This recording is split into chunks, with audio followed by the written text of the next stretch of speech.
Ito yung daily routine namin dito. Pakain kami ng aso. Si G naman yung magpakain ng aso. Ako naman sa manok ito. Yan.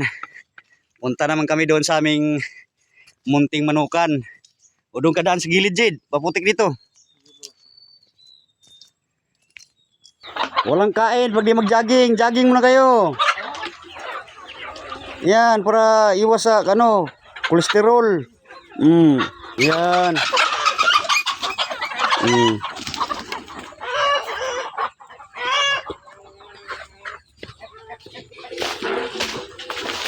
Jogging muna, jogging.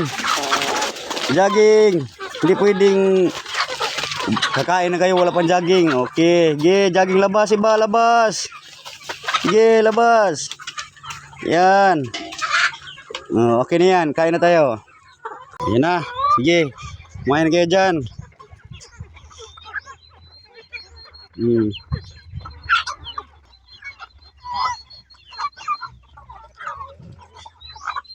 Yan na ang Gyprox isa tol, oh. Yan, oh. Good. Yan siya na yung tagapagkain guys. Hindi marunong magsipol eh. Kaya kurok-kurok na lang daw.